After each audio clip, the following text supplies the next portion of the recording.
Well, Immigration Minister Peter Dutton has sparked outrage this week after he claimed former Prime Minister Malcolm Fraser should never have allowed Lebanese Muslims to come to Australia because some of their descendants would be charged with criminal offences. Let's get more on this and other stories of the week. We're joined by New South Wales Greens MP David Shoebridge and Federal Liberal MP Jason Falinski. Welcome to both of you. Good morning. Thank you. Jason, let me start with you. Thank you, Andrew. Peter Dutton says he's been misinterpreted. That's not what Peter Dutton says. How would you interpret the comments that he made? Peter Dutton says not that he was misinterpreted, that he has been outrageously misrepresented by the Leader of the Opposition, being Bill Shorten. He said the opposite of what he's being accused of. He said that we have let people in, that there are some people in this country who are besmirching the name of entire groups of people because of criminal activities that they're getting involved in. And he said that he's not, and he said he will not be misrepresented by the Leader of the Opposition. He won't be bullied by him, and he's going to call this stuff out when he needs to. Well, it's not just the opposition leader.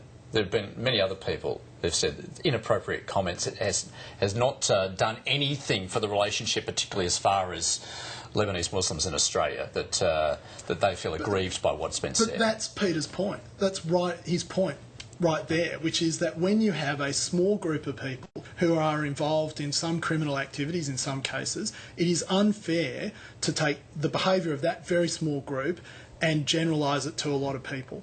And that's what he's saying he's going to stand up for and against. But what kind of the comments regarding the Fraser-era immigration policy and bringing... Sure, as the Prime Minister said during the week, in fact yesterday on a radio station, that the Lebanese concession in the 1970s by the Fraser government was very controversial at the time and has been controversial since. Peter Dutton didn't say anything about that. He was asked about that question and he simply reflected the controversy at the time.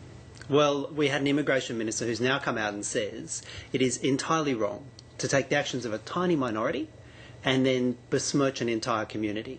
So why did he stand up in our Australian Parliament and do exactly that? Because what he said was we had a problem with immigration coming from the Lebanese, coming from Lebanon, and he took a tiny part of that community, highlighted the problems in a tiny part of that community, and besmirched all Lebanese Australians. And if he really was standing up for the broader Lebanese community, you think there would be a single voice from the Australian Lebanese community coming and supporting him.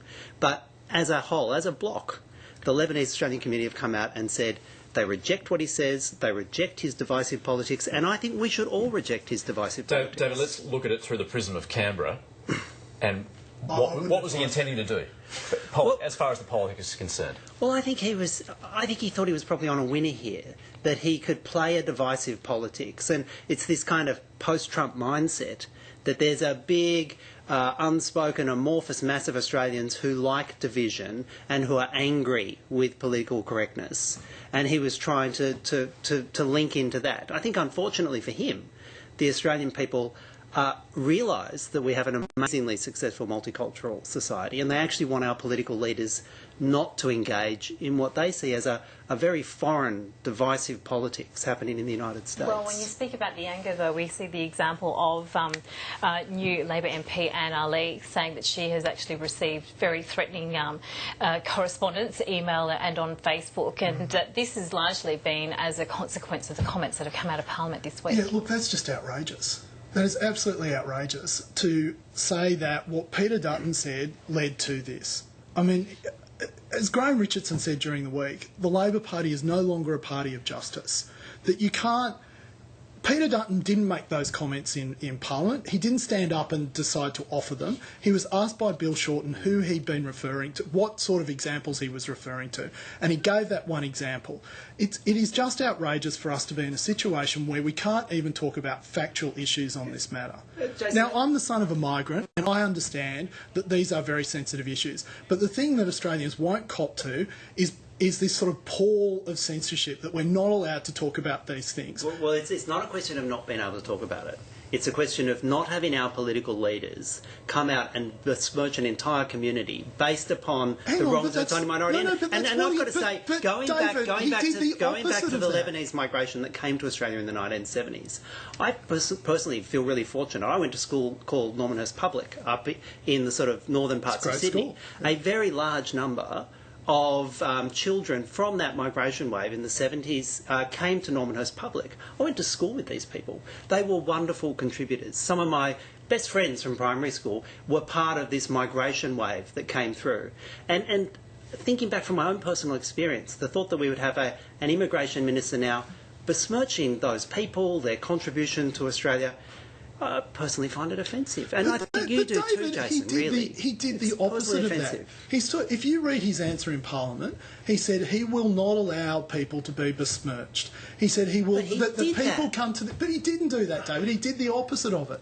He stood up and he said, we have one of the most successful immigration programs in the world, one of the most successful refugee programs in the world. We're taking 18,500 refugees this year, 200,000 migrants this year.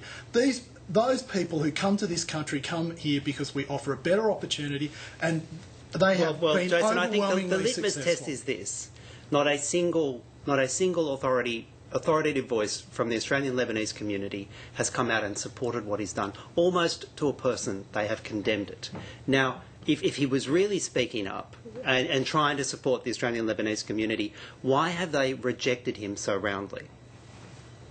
Oh, you want me to answer that question? That was not a rhetorical question. But does this not also raise concerns about how we, forge better ties with the community, particularly in terms of counter-terrorism?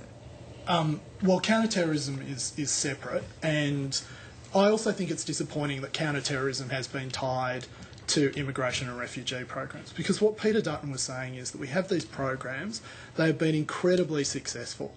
You have a small group of people who are behaving in a manner and form that is reflecting badly, and for us to maintain, and David and I have had this conversation plenty of times, for us to maintain credibility in our immigration and refugee program, it is incredibly important that we get it right. But if you talk to our counter-terrorism experts, and, Labor MP is one of them, but another one I'd put forward is someone like former Deputy Commissioner Nick Caldas.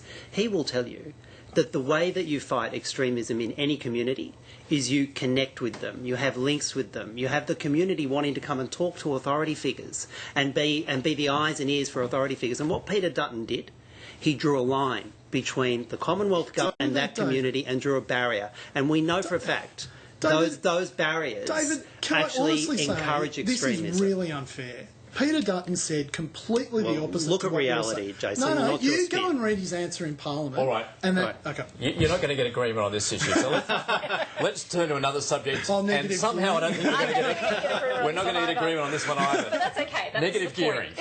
Now, I know essentially you two have come from different camps here. Okay, Jason. The federal government's saying they're not looking at it. Yeah. Should they? We've had the New South Wales Planning Minister, obviously the Coalition Minister, saying it needs to be looked at. Okay. The justification for doing that, do you believe he was right? Does the federal government need to look at this?